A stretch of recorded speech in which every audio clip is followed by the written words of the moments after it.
Hey everyone, Corey from aquariumcoop.com here with Joel of Dark Star Arts and Corvus Oskin, the YouTube channel.com. And today is Halloween, so I have dressed up appropriately as the Taco King here to rule you all. And Joel has a costume he'll be getting into later, I'm told. I still haven't placed my guess yet, but that's right. I intend to put a solid 6 minutes of research into it at about 2 o'clock or so, because that's when we'll be done shooting. Right. That's right. Yeah. Right around 2 o'clock, I'll spend between 4 and 6 minutes of time. Yes. Time is very limited today because well, I won't say we are all, but at least Jimmy, I, and Bob are packing for Chicago because we fly out tomorrow morning, which you don't fly out, I think, till Thursday? Wednesday? I don't know. You'll be there. Well, tomorrow's Wednesday. Yep. I fly out Thursday morning, so I'll be in, I think I land around noon Thursday. Yeah. Maybe 11, something like that. So I get in there Thursday. If you guys haven't seen, I made up some official Aquarium, well, not Aquarium Co-op, but Fish Fam, hello, my YouTube name is tags for the show. So you can stop by the YouTube booth, get yourself one of these, and say, write your name on there that's like Cat Lover 26, and we'll go, hey, it's Cat Lover 26 instead of John DiMaggio.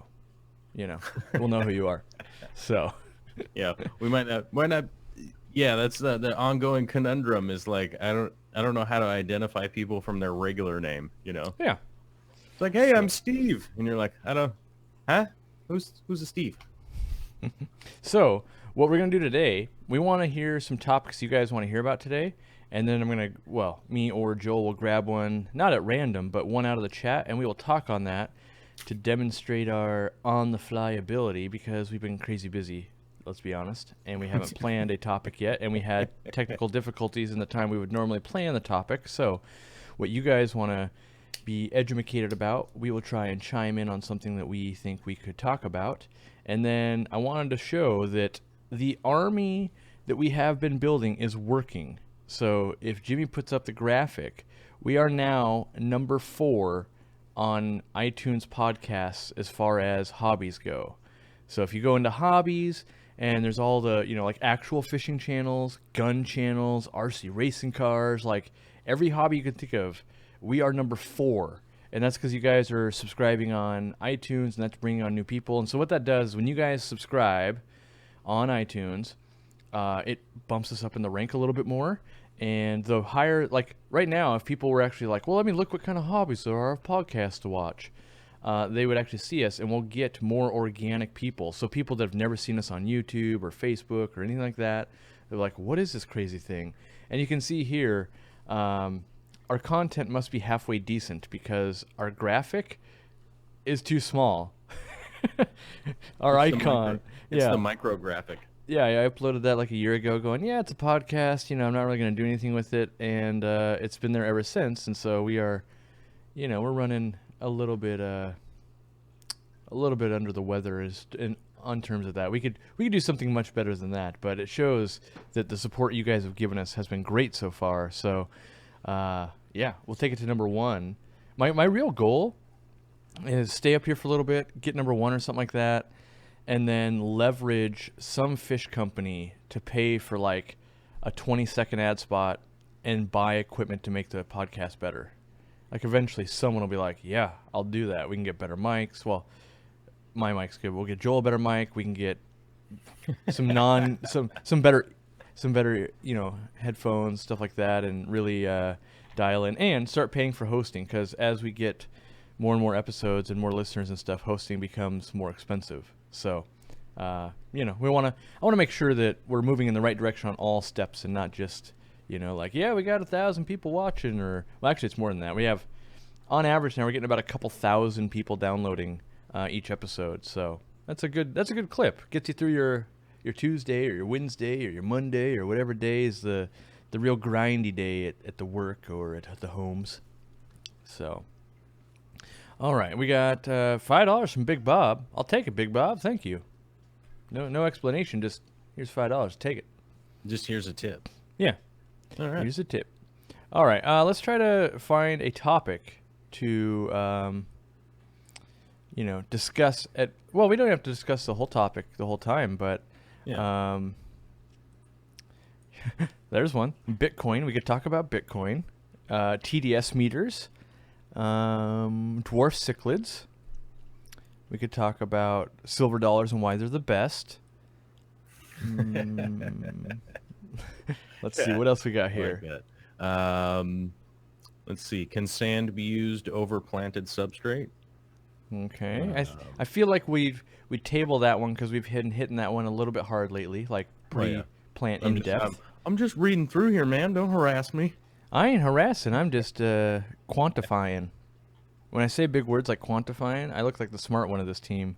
Right. Not for long, though, because once you get a hold of the scientific words when your explanations, it's all downhill for me. Well, we'd like to bring the quantification to the table on a regular basis. Mm-hmm. That's how we know it's good. How to keep a cycle going on a fishless tank. Yeah. Okay, so maybe we just grab one of these and just go till it stops. So keeping a cycle on a fishless tank. So no fish. Well, I guess we quantify it by, are we trying to get it ready to put fish in it?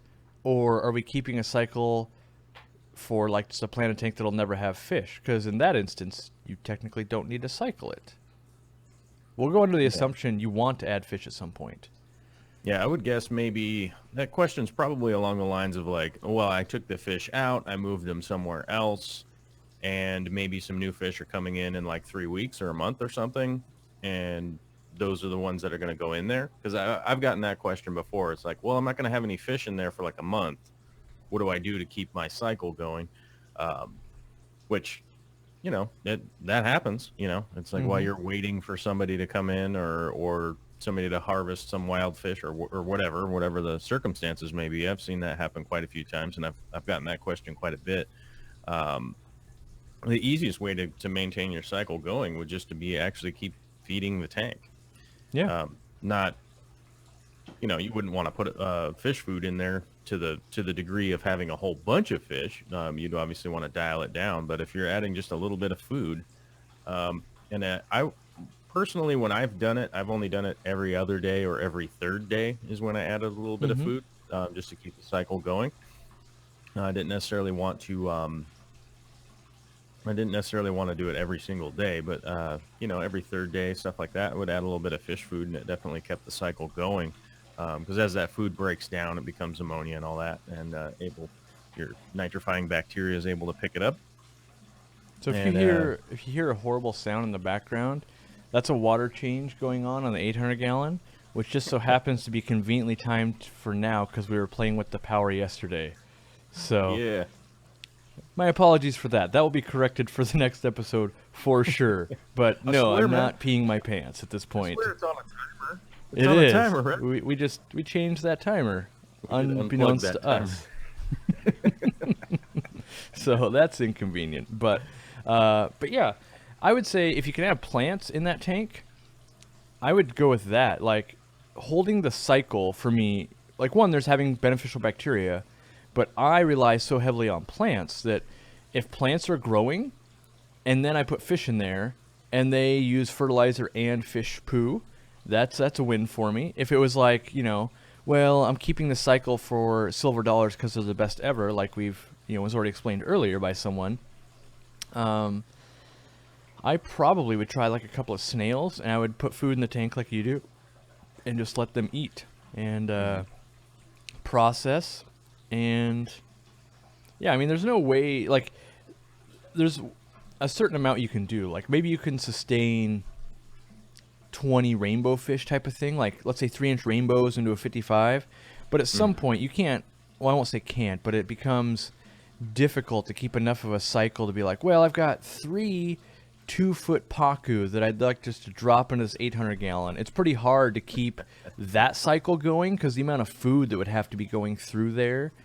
I'm trying. I mean, you could do, pure ammonia, but I am like the biggest staunch, not defender, but guy against using pure ammonia to cycle tanks. And I don't know why. I think part of it is like, I just feel it's so crazy unnecessary. And then I think the other part is the fact that every day someone walks into my store and the ammonia only cycle has gone so horribly wrong, and they've spent, like, they'll be like, well, I'm on week number 11 and it's still not working. And I'm just like, oh my God, how are you still in the hobby? I mean, like, how are you not so demoralized? And they are so demoralized. And I'm like, well, here, let's grab a couple of plants and a snail. You'll go home, you start having some fun. And then, like, a week later, they're like, sweet, I'm adding fish and plants are growing and things are working. So, I don't know. I guess that's some kind of bias. I don't know why. Like, I've never, I was never like, haunted by an ammonia bottle or anything when I was young. But man, do I hate the idea of that. I've a predisposed bias against it. Right.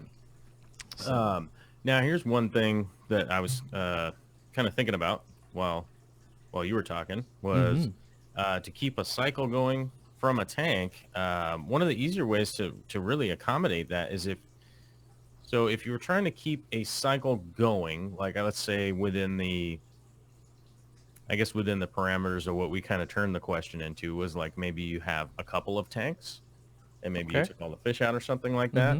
Mm-hmm. So like in my situation, so as you guys know, while I had the 150 rolling, I didn't have anything in it at the time. So what I did was I took the biomedia and the sponge and whatnot, the filter floss, and I put all that in the sump of the 240, which has a consistent cycle going all the time.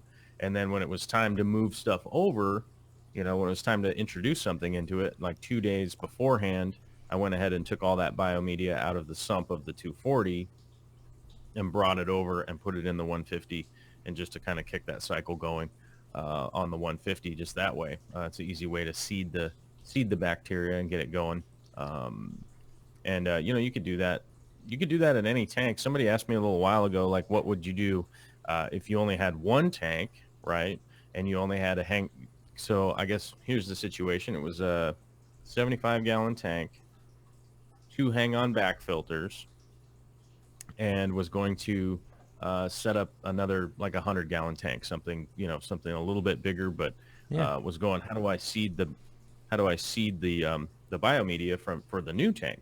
And I was like, well, it is kind of ugly while you do it, but maybe you don't have a sump area or a external canister filter or anything like that. So I've actually in the past, I just hung the bags of biomedia right in front of the hang-on back filters just so it get a little bit of flow through them, and seeded them that way. Like I said, it is a little bit ugly, a little distracting to have it hanging over the edge like that, but I've done that in the past, and that actually seemed to work out. And that was probably like a month ago, and I got the email back saying, hey man, it worked out really good. I was like, yeah, it is going to be ugly though, so if you're going to be taking some pictures, go ahead and pull those bags out while you're shooting some action shots with your camera. But other than that, that's really aesthetic. That's a way to do it if you're kind of limited on where you could move things and put stuff to. So I've got a couple additions to the question, but first I want to give a happy birthday to Mark. That was requested, so fit that in there. Why not? Let's get the Halloween birthday. Halloween birthday. It's little things in life that, if we can bring a little bit of happiness, we'll do it. But I wanted to ask, so what someone said, is 2 days too long to not have fish in? Which to me goes, I want to change that question, make it a little bit more in depth. And how long do you think, with no fish in a tank, do you go before you really start seeing maybe I'm going to lose my cycle? Like, I feel like I personally wouldn't even think about it for like 2 weeks. Like, I would just be like, as long as the aquarium stayed there, set up, and I caught all the fish out, and let's say I bred them in a different aquarium, or all the babies. Let's say I took all my babies and I moved them to a different aquarium. 2 weeks later, I could put other fish in there, and I personally wouldn't be like, oh man, I got to be super careful. Whenever I move any fish to a tank, I'm like, I should clearly check in on them once or twice a day and just make sure things are going okay, but nothing crazy out of the ordinary. I'm not sure what your timeline is. I don't even know what time I would be like, oh God, oh geez, nothing's been here for a really long time. I'm not sure when that happens for me because I don't really run into it, I don't think, but definitely I'd give it more than 2 days. Yeah, 2 days seems exceedingly short to me. my initial knee-jerk reaction was 1 week. I wouldn't be really concerned. Yeah. Really, with anything having changed necessarily within the tank, because more often than not, there's going to be some waste in there. That's what I was thinking. From the previous tenants. You Yeah. know? So how highly loaded that tank? If it was like an African cichlid tank with like 70 of those things, and you're power feeding the crap out of them, and then you take them out, it might have food in there for like 2 months, like just digesting as a system. But if you run a super duper duper duper clean tank, bare bottom, nothing in there, you're going to be much more likely to run out, I suppose.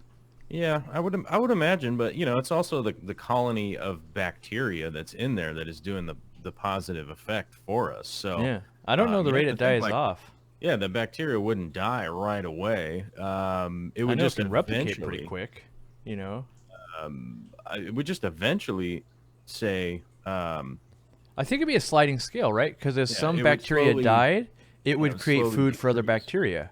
Yeah, it would slowly decrease. Really, I think. Yeah. Over time. If you had 100 units, 10 die, that becomes food for the other 90 units, and then you'd probably you probably get a bigger die off at the beginning, and then it slows down because there's, I don't know, but definitely more than 2 days. I don't even worry about it. At least 2 weeks, but just because I'm not worrying about something doesn't mean it wasn't dangerous. It just means that I haven't gotten bitten by it yet. So right. And I'd also take into consideration like how much something was stocked. Like you said earlier, it's just like how much of a load was this tank handling over a period of time, and then you have that decrease in bacteria over time. But I don't think it would ever really, especially in a planted aquarium, I don't think it would ever really reach kind of zero. I don't think you ever go back to zero once you have an established colony. I think you can get very low, but I don't think you ever go to zero. Right. Like if you had 20 fish in there before, you wouldn't think after, weeks of it being uninhabited that like, oh, I should just throw 20 fish right in away. You'll probably get like a little bit of a cycle as it kind of balances out. But, I would imagine it should be established at some point. The reality is there's always stuff, like even if we take out all the fish, what probably happens in that scenario, you take out all the fish, all of a sudden you get like a booming copepod culture and like some little glass worms and all these things that were just being consumed now aren't being consumed, and they're making a little bit of waste, and so they're keeping life going even though our human eye goes, but everything left. Like really we just, took one dominant thing out and another thing's going to, the boom and bust scenario. Right. And then the other thing that I want to try and work this in a little more because I know you are the salty variety and I'm not so much. But in the saltwater realm, how do we apply the same, like how long and the fishless cycling? My initial thoughts were, I think saltwater's got an advantage kind of in this realm because I feel like you can go to any saltwater store and kind of pick up bacteria with cured live rock. Like you can just kind of cheat your way through it. It costs money, but that doesn't really happen so much. Like you can't walk into my store and be like, so do you have rocks that are already seeded with bacteria I can buy? I'd be like, no. But, saltwater you do. I mean, you can bring other little gremlins into your system and stuff that way, but I do feel like there's a little bit of a cool thing there. But I have done this. I have taken the saltwater idea of taking live rock and putting it into a tank. Mm-hmm. And I have... Okay, so this is what I used to do. I used to buy driftwood. Yep. Many moons ago, I used to buy driftwood out of the tank from the store. Yeah. Which is not necessarily going to do a ton for your bio load or anything like that in your aquarium, but it is a little bit helpful. I've seen that in the past. Yeah. Some stores don't want to sell you stuff that's in the tank, but if, like let's say there's a little piece of driftwood for sale with like a Java fern stuck to it. I see that kind of stuff for sale. We sell that kind of stuff, yeah. Yeah. Aquarium Co-op has that, right? That's yeah, right. So you should Podcast 10 saves you 10%, and 5% of the proceeds goes to the podcast. That's right. So don't forget to sign up and sign away your paycheck. That's right. I do think if you approach the store and you explain why you want that piece of wood, like I don't think I would ever turn someone down if they're like, hey, brand new tank, I'd like to buy that piece of wood because I want the bacteria on it. If they're not accommodating, like maybe that's their favorite piece of wood and their daughter picked it out and they've had it for 72 years. But barring that, they should be like, well, here, let me give you a handful of gravel or an appropriate substitution. Because I think when anyone Right. walks in with like that knowledge bomb, as I call, like, whoa, all right, you're ready to get down and get this aquarium going in the right way. I will do everything in my power to make sure that happens. So, Well, one of the reasons I was kind of bringing that up is because I do know the workaround. I know the workaround with if somebody doesn't want to sell a piece of driftwood out of their tank. you steal Because it. I won't name names, but I did run into a guy who was like, that's not for sale. Right. Like, what? Okay. So here's the trick that we ended up doing. So we ended up going into the dry pile, right? Yeah. Finding a piece that looked just like it, and to go find a piece that looked just like it, and then said, "Hey, I'll buy this one. You swap it with that one." Yeah. The, um, can you swap it with the one that's in that tank? And it was like, "Oh, okay." And so we ended up taking the wet one with us. Because he You had was to like, trick him. he didn't want to get rid of it. He was like, no, that's not for sale. That's in there. And so we just went, dug through the pile, found one that looked just like it, that was dry, and went, "Hey, I'll pay you for this dry one. Can I take the wet one? And you can just put this dry one in there." And he was like, "Oh, well, I really can't argue with that." And I was like, "Okay, cool. Let's do this." So we ended up getting the wet one. Beating him Mainly, with logic. well, mainly, it's like sometimes people, they're just like, "Oh, that's not for sale." And, maybe they're upset or something or Or maybe whatever. they're or just maybe, got something else on their mind. Maybe they're like, oh, I'm yeah. thinking about the odor I got to place or whatever. This hat's making me Yeah. hot, so I'm taking this off. It's a hot I've topic. got taco head going on now. It's the hot taco hat. But so do we have to worry more about losing the cycle in saltwater? I feel like I never worried that much because my saltwater loads were so low anyway. It was like, check it out, it's my 100-gallon tank with 2 fish type of deal. You do have to pay attention to your cycle for your rock, keeping your live rock alive. It's very often if you go to somebody who's doing a lot of reefing, that you'll go and you'll look in their shop or their garage or something like that, and they'll have a lot of trash cans set up Mm-hmm. with nice cultured water in it, and then it'll just be full of live rock and with just a pump circulating in there. And it's like, well, what's this for? Oh, that's for my next project. I'm just keeping this rock alive. But it will do the same thing in salt as it will in fresh, is that biological, the beneficial bacteria will slowly die out unless you add something to it, which, to go back to the beginning of what we were talking about was, what do you add? Just add a little bit of fish food, and then on the saltwater side, what I would consider equatable, live rock, yes, for sure. But one of the great ways to get a lot of the stuff to seed your reef or your saltwater aquarium is to get like chaetomorphia. Mm-hmm. Or Is it Chaeto or is it? I say chaetomorphia. Chaetomorphia. You're more salty than me, so Most people call it Cheeto. So, yeah. which is not give me some accurate at all. Cheetos. But first of all, give me some green Cheeto for my saltwater aquarium and a bag of Cheetos covered in orange dust. Yes, I'll take both. The orange dust will seed the tank. Like it'll That's break right. that down. the orange dust. So as is long as you mildly eat the bag of Cheetos before you put it in, you've kind of, that's like a self-fulfilling prophecy. Yeah, you've got at least something going on. Yeah. But with the macroalgae and that kind of stuff, that can actually be a much cheaper route to go for some people, because you can normally get a big ball of it from a store. You can go like, hey, I'm starting up a refugium. I need some macroalgae. And, the last time I bought some, the guy just reached into their refugium and just pulled out a big giant clump of it, stuck it in a bag. And the benefit on the reefing side for me is that a whole ton of copepods and all those little good critters came along on that he pulled out. If you say it the Tossed right in the way bag. too, in saltwater, if you say it the right way, like I'm about to throw all the money I get every paycheck down a black hole, all of a sudden they're like, let me help you. We need to make sure you're ready to start handing that money over to us. It's more of a blue hole than a black hole. Depends on the background color, buddy. Background color. That's true. All right. Well, I think we've covered fishless cycling, not cycling, but how long we can go in a reasonable format. But we do have a $5 super chat with the next topic, and I think that's a good way to go. I think it's an interesting question. So, what if you wanted to try to raise endangered natives? Who's into that? I'm thinking of collecting endangered species. It's hard and illegal. So, being a, for lack of a better term, public figure, can never recommend doing anything illegal. So just know that, right? We can't endorse that. But there are ways to get involved with stuff like this. Some of the times you could find like a conservation, not a conservation thing, but like groups have to go out and study populations, right? And then every once in a while you find a bleeding heart or something like that where they're like, well, I technically am supposed to put this in alcohol and kill it now.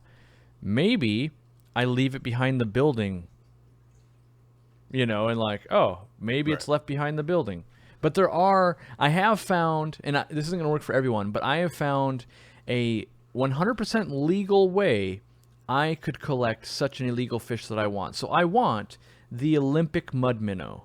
It's, as far as I know, endemic, which means only, well, that usually means only one waterway, but only to Washington, the Olympic mud minnow.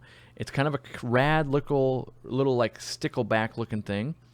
And so it's completely endangered, and we cannot go collect it, like not legally. But the workaround that I found, I think, because I haven't done it yet, but supposedly way up in like the hiking. So I don't know if I want to call it a mountain, but I got to hike way off a main road to get there. On an Indian reservation, this fish exists also.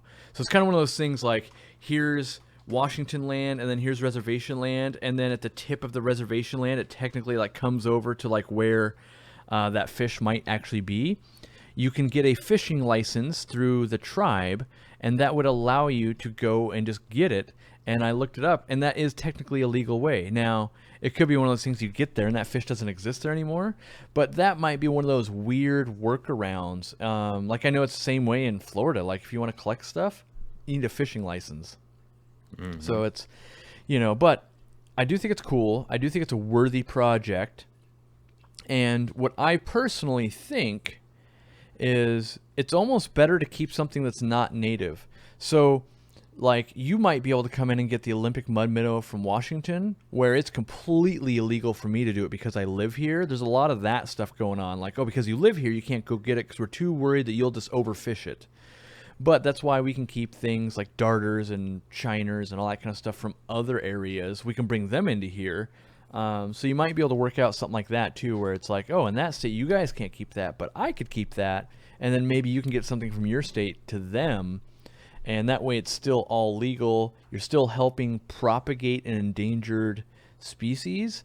And, usually when you get into the right academics, so you get to the people that really want to see a fish live, they know that it being illegal is basically going to lead to its extinction. And sometimes they can put you in contact with like, by the way, there's a native exhibit at this zoo or at this trout run or whatever it is, and legally any offspring produced in that run could be given, not sold, because it might be like a government entity or something like that, or a public entity. They could be given to someone but not sold. But you got to find the right channels, and then they also got to want to help you. Like if you just look like someone who's not going to try that hard, they're not going to try that hard. So it's definitely a wicked labor of love to make some of those like, really philanthropic projects happen. Philanthropic projects happen. So it really is a labor of love. But those are the things I've looked into it, and the ideas I think I can get around the is this legal or is this not legal, barring just like, oh, sweet, I work for the state or I work at a zoo now. Like both of those pretty much give you an all-access pass. Right. Yeah, I would say, of course, don't do anything illegal. It's just, and trust me when I say it's not worth it. It's just really not. You can honestly end up in a conundrum that's just never worth it. Really isn't, and you're not going to end up doing any of the positive benefit that you're looking for. But I have been not necessarily personally involved, but I have been, superficially involved with some people that have been, resurrecting some fish. A perfect example would be like the Bengai cardinal. Mm.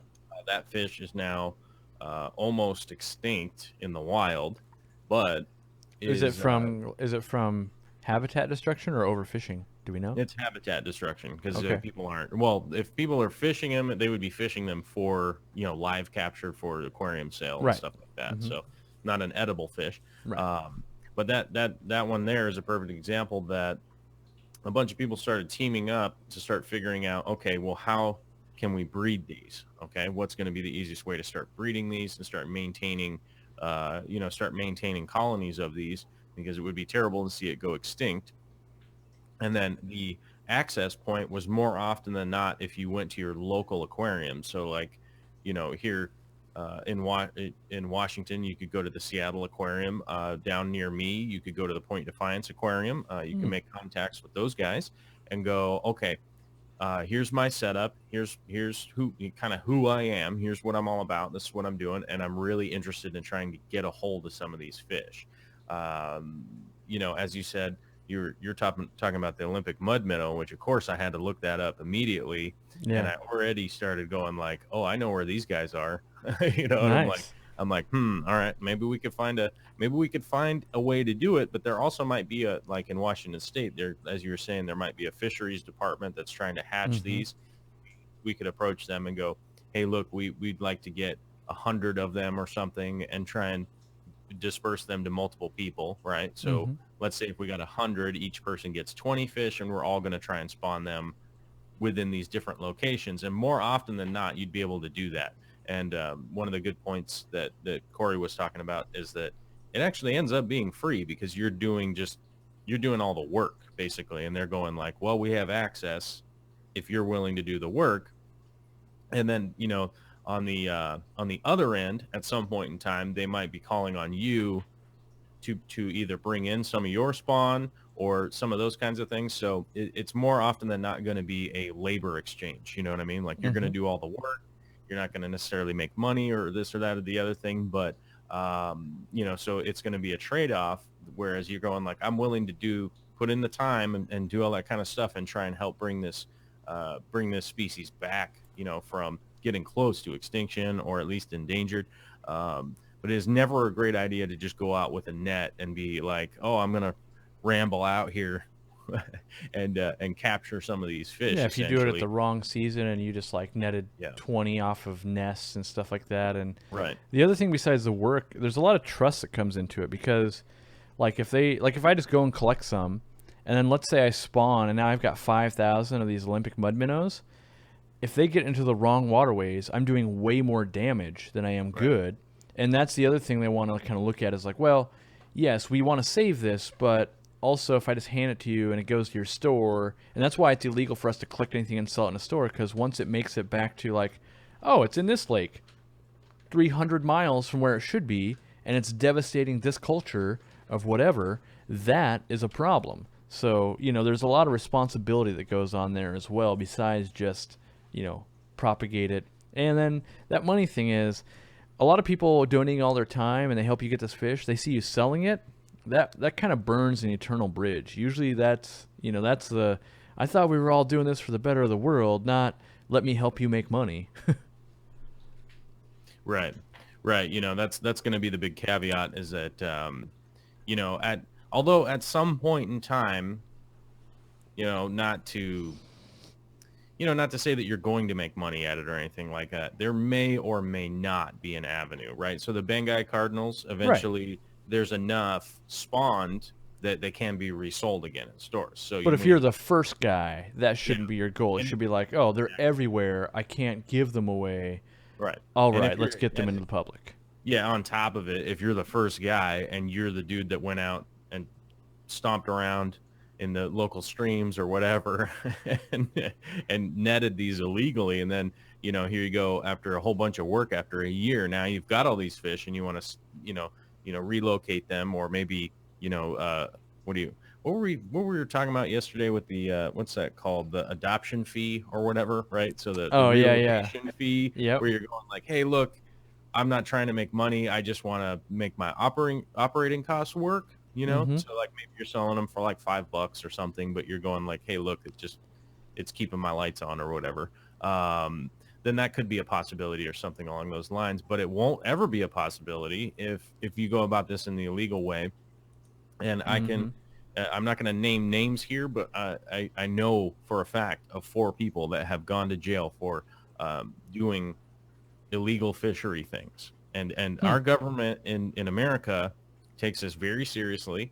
And throughout the world, maybe your country doesn't, maybe is a little more lax or whatever, Unless you're like but in Australia, they ain't if messing you're around. if you're in Australia, they'll just throw you in jail for not voting, right?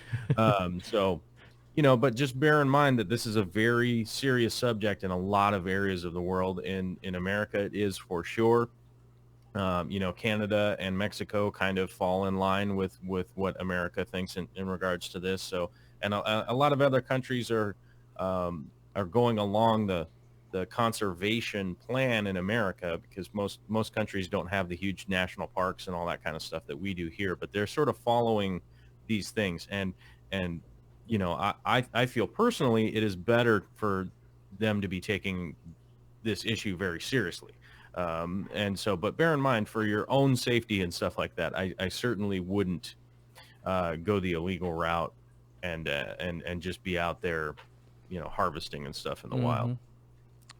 All right, well, we covered that, I think, pretty well. Got an in-depth answer. Ryan Brown says to get red in metallic red crypts, more light and iron. So I don't know if I'm familiar with the metallic red cryptocorn. I definitely have grown an insane amount of red crypts, Florida sunsets, most of those, but I'm not sure that I know specifically what a red metallic is, or if that's just like a, hey, they sell better when I call them the red metallic variant. Yeah, I'm not 100% sure what the with the street name there, which is Yeah. always almost a problem. Let me Google search what people are calling Mm-hmm. a I'm doing the same thing. metallic red crypt. Oh, it looks like crypt affinis. Hold on. Wait. Yeah. Well, hold on. You're right. I think. Yeah, I think that's what it is. I'm not. Well, this one's in Russian, so that's not entirely helpful. You can't read Russian? I I thought mean, you were bringing that to the show. I can make out the characters and know that it is Russian, but I have no clue what's happening there. So I see like a picture on Planet Tank forum of a highly overexposed contrasted photo where everyone's like, "Man, check out this guy's red metallic crypt," and it does look nice, but to me, it looks more like I don't know, like just a really really healthy Florida sunset or Hmm. when Deadeye myself. But Right. but in general, for me, it's get some more root or some more iron down in the roots and a lot of light. And then usually, so that was your question. So yeah, you're on the right track. But I also find to really get those colors, I got to pair it with some CO2 because it can Hmm. only uptake it so fast without CO2. And so you could give it all the iron in the world, but with the missing ingredient of, let's say, CO2, if it's being limited by that, that's where you're not going to get that huge uptake that you're really looking for. And that's how you really start taking plants to almost a purple color, is when you can get it all just cramming in there. Yeah, yeah. I mean, it just looks to me like some people are calling crypt affinis to be that red color. Um, as you were saying, add a little bit of iron to your substrate, which is available in a lot of different forms. Some red laterite's kind of the easiest way to get it, Mm-hmm. which would be what is it? Fluorite red is generally laterite. You can actually get just a small bag of that. Don't even have to get a full one. Um, and add that a little bit as a bottom layer. So as the roots go down, it'll get an opportunity for a little bit of iron, but you're certainly going to need CO2 for that iron uptake to actually work properly. So if you're not In operating the higher CO2 levels. in the higher levels, yeah, Yeah. it's not impossible to get some of the bronzes, some of the reds to be coming out of your plants. without CO2, but to really get that really high, bright red, Mm-hmm. which also is kind of, like you said, is kind of difficult to figure out on the internet with Photoshop nowadays, how easy it is to just, blast the contrast and all that and make it look like, Mm-hmm. wow, that's the reddest thing I've ever seen in my entire life. And it's like, could we see it in person? Maybe, Mm-hmm. it's like, it's not necessarily available, but those would be the 2 pointers that I would really go with. With crypts getting red coloring and stuff, I haven't seen personally to really need a ton of light. Mm-hmm. I've done it with kind of minimal lighting, but definitely with CO2 and an iron supplement. And as you guys know, I go the kind of natural route with the iron supplement, although I do have some liquid iron just in a fridge somewhere, just in case. Just in Yeah. case I'm If you go really a little anemic, you just take a shot of that yourself, a little swig. like I have it available, Mm-hmm. Yeah. And I'm like, well, maybe I'm feeling iron deficient today, Mm-hmm. Just Don't do that, by the way. Don't do it's that. not a good idea. It tastes terrible too. So the next question we have, this one ties into with I think our fish list cycly type of thingy, and that is 54 Punchy. He blew a fuse last night, leaving 2 tanks without power until I can get to the store this morning. How long will sponge filters be okay without air? Oh, well, 54 Punchy is a she. I do know. Oh, well, Huh. she. My bad. I apologize. She's getting I punchy just with me now. happen to know who Be in the that know, is. huh? Okay. So, what to do in this instance? Mm-hmm. If you have no availability to any kind of supplemental power or anything along those lines, if Like an extension everything, cord, right? Or is it like? Because I'm expecting like an older type of fuse where it's like, oh, this circuit's down, yeah, but maybe. Well, maybe. I mean, if you popped out of the breaker, and maybe you just have to redo something in the panel or whatnot, Mm-hmm. then yeah, I would. I mean, running an extension cord. I mean, I think that would be the easiest But thing we'll for rule that sure. out, assuming that's not a possibility, because that seems like too easy of a fix. That seems like a really easy fix. So Yep. maybe the main breaker broke, Sure. right, Well, off we'll of go on the that panel. assumption that there's no So that's power like available. no power available whatsoever. Um, you know, one of the things that I do plan on doing here is I am actually going to put up a solar panel, and I'm going to Ooh. daisy. I'm going to Can daisy chain. sidebar? Can you actually Mhm. do that? Are you skilled in that? Yeah. That's like one of my lifelong projects to get solar here. If you watch the really old episodes, that's been on my oh god, just let me run at least my air pump off solar and my life will be complete. Like I seriously, that is such a big project to me. We have to get this incorporated into our lives somehow because I really, really want to do it. Well, considering I already washed all of the insulation out of my hair. Yes. I guess I'll have to get back up there and get more insulation in my hair. Anybody that's been watching, Corey and I have been kind of jumping back and forth between my channel, his channel. We've been doing a bunch of stuff. I've been up there over the last week. So Putting him through the actually, ringer. this what I'm about to talk about. This is my plan. My plan is to actually install a solar panel. Now, this may or may not be available for somebody on a quick fix situation, but this would definitely be available for a generator. I would Mm-hmm. always, you could always think I'm going to run a generator.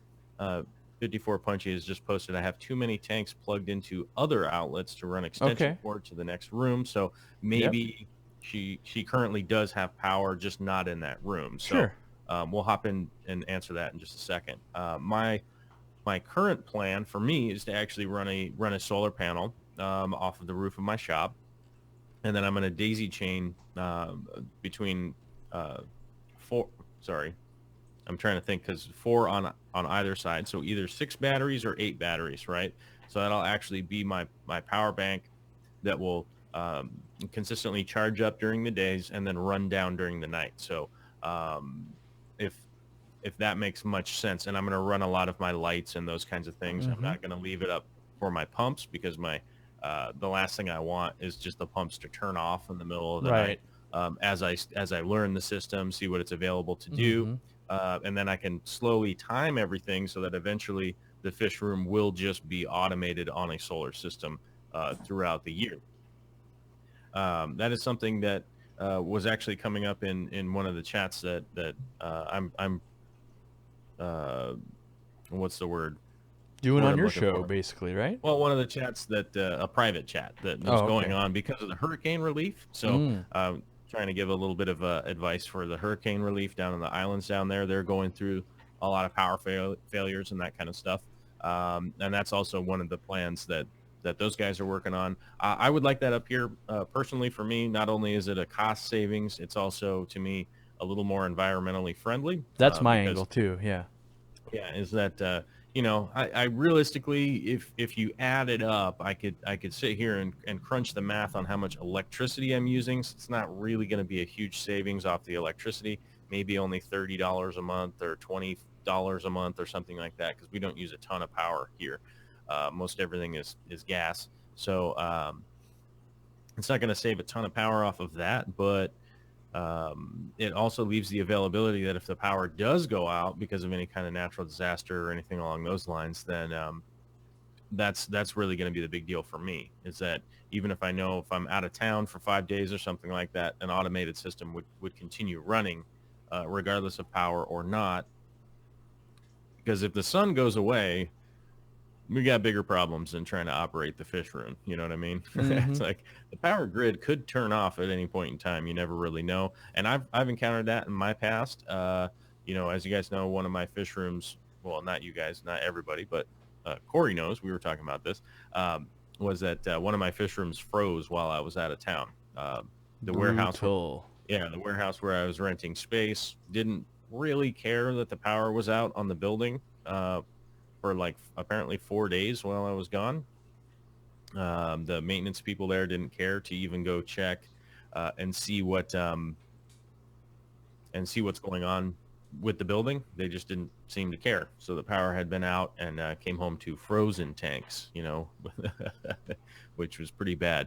And I would also like to make sure that my systems become more automated regardless of people along Mm-hmm. those lines. But if you do have that situation where your tanks are all in one room and that room doesn't have power currently, the first thing I would recommend to anybody out there is call a professional to see if they can come out and hopefully fix it. If not, maybe you have a professional in your family that you could call and be like, "Hey, Uncle Bob, I need you to come down. Something's going on here. I need your help, buddy." That would be, a piece of advice I could always remember. Maybe fall on somebody if you maybe can't afford it or anything like that. Now, if money is a real tight issue and you maybe don't have an extension cord or something along those lines, you can go to your local hardware store and actually just rent an extension cord at a really decreased cost. So let's say you need a really big heavy duty extension cord and you're like, I'm only going to use this thing for like 3 days. And what am I going to do once I got it? I can't like really try to resell this thing or anything. Lowe's, Home Depot, McClendon's, all those places have a tool rental area where you can just go and say, hey, I need to rent a big um, extension cord and I need it for like 3 days or something. Yeah. That would be something that could save you a lot because I know it's only a couple of bucks a day to rent the extension cord. So what I know, I would say when this goes on at my store, I don't even think to start worrying about sponge filters for at least 8 hours. They've got all the oxygen in the aquarium, so you've got a bigger buffer. Now your hang-on backs and canisters, they can go sour much faster. That's why I don't run a lot of those in the store. But I probably wouldn't worry about it. The things I would do, whenever I'm in a situation of like, oh man, this is bad. When you go buy a fuse, buy two. I don't think they're like crazy expensive, but I would definitely be like, yeah, let me grab an extra one and put it like right in my breaker so that this prevents again. The other thing, it might be so whenever I run into these things, this is how my fish room evolves. That's why I have natural gas power, or not power, but natural gas heating and all that kind of stuff. When I run into this was very difficult, I try to get things into place so it won't happen again. So I'd probably grab that extra fuse, and then I would also buy a battery-powered air pump.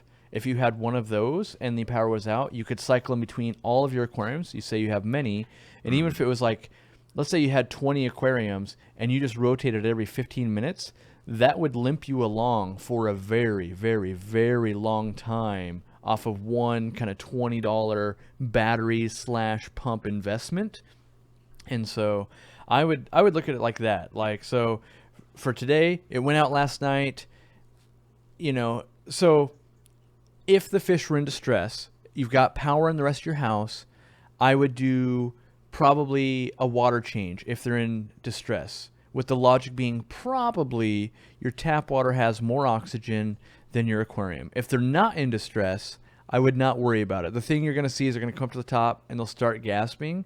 And while we see that as to be like crazy bad and scary, that happens all the time kind of in nature.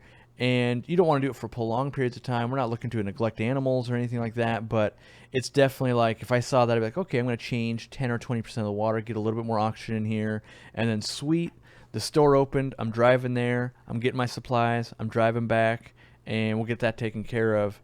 And I find more damage is done when the power goes out from people freaking out than from just letting nature do its thing.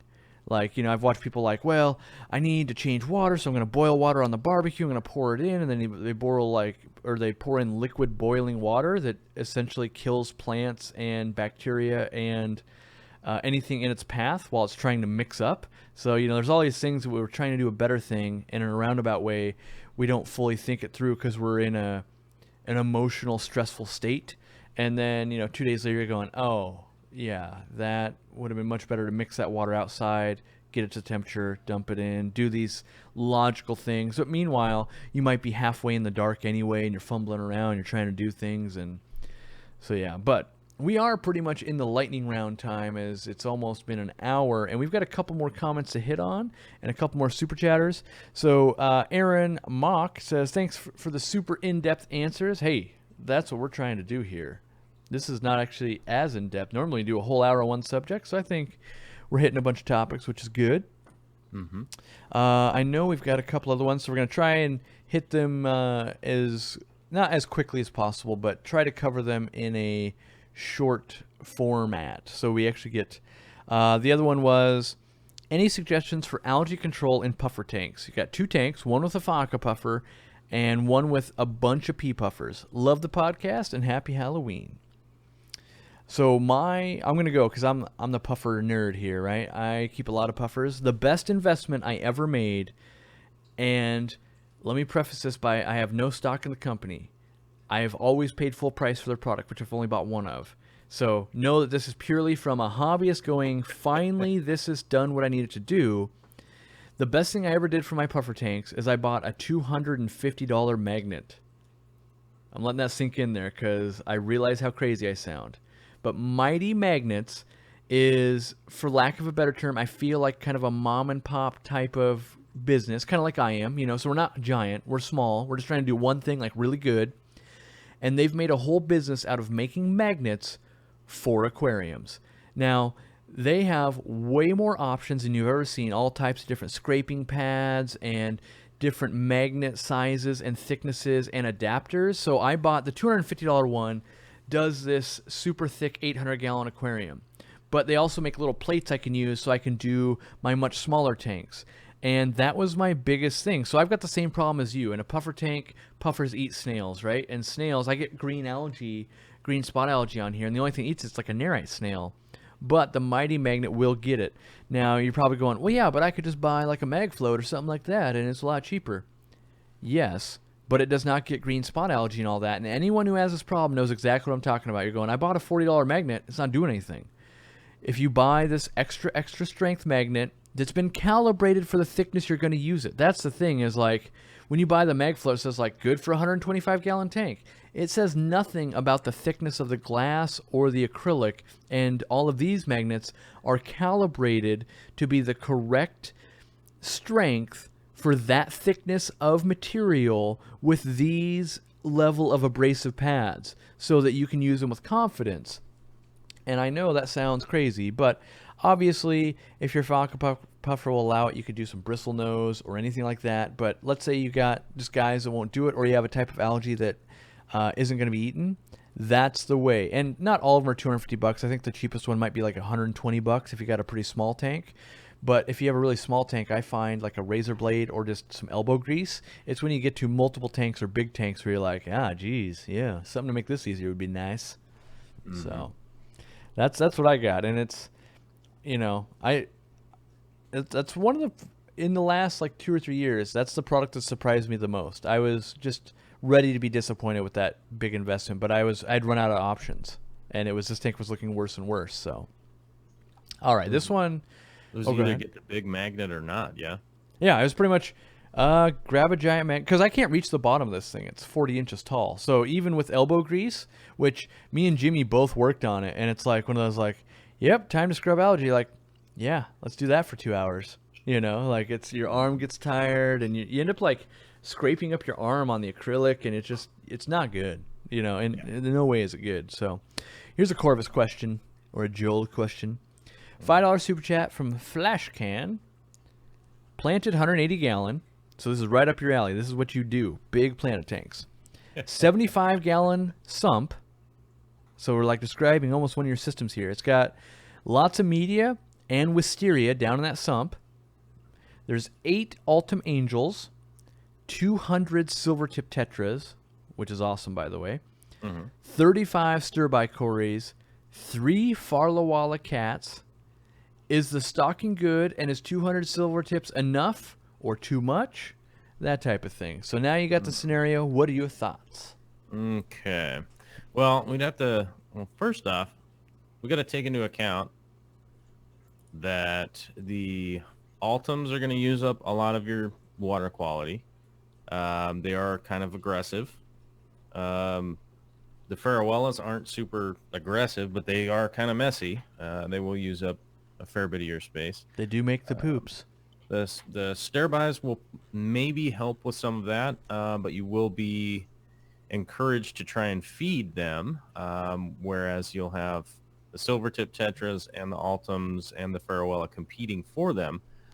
So the main thing I would think is that this is possible. I wouldn't say that this is an impossible stock list if you're operating it, but you are sort of on a razor's edge of trying to get everybody fed properly. That's going to be, off the top of my head, the biggest issue that you're going to run into and could really affect your water quality over time. The stocking could work, but trying to get the Stir-by food, enough food to keep them healthy with 35 of them in there, that's could be the thing to definitely pay attention to, and not, like I said, run overboard with overfeeding and that kind of stuff, because you could really just, with that amount of stocking that you have in there, you could run into a real brick wall. You got 200 quick mouths. Yeah, you got a lot. Well, you've got 250 quick feeders, realistically. The Ultims aren't super quick, but they are able to move around and eat pretty rapidly, but with the Silvertips, they're definitely going to be eating pretty aggressively.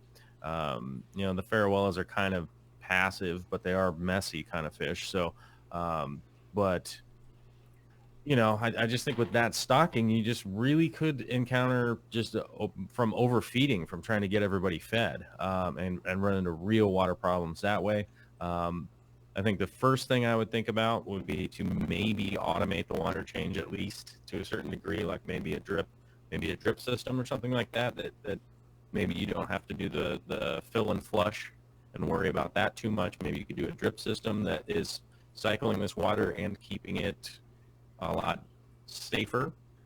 If your plan is to set up the aquarium like this, you might have this might be a bit of an overreach, but if you already have it set up like this, that's what I would look into doing.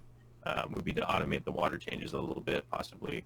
And I on a big tank, I prefer a drip system just because it's easier to plumb, easier to maintain for not knowing what somebody's plumbing skill is. So that's the one that I would kind of give as a general recommendation. Or if you can automate and do actual big water changes, through the dump, like we heard earlier in the background on Corey over there. He's trying to tell us he wasn't peeing his pants. He was blaming it on his aquarium, and we know you couldn't see it off screen, but we know the truth. But that's what I would really look into. If you were going to set up this aquarium, I would look to maybe not getting this drawby in there and think about something else. That'd be the Yeah. one that I would say, maybe they should be in a different tank. And if you have a 180, you probably have availability to maybe move them to a different tank. Yeah. So, Generally speaking, most people that have a big tank normally have at least a few. so at this point, the show is coming to an end. Joel, on his end, has turned into a robot, unbeknownst to him. He's got a gremlin in his microphone currently, so I will close out the show before a Hulk smash happens on live air. And we want to thank you all for, one, tuning in live. That's awesome.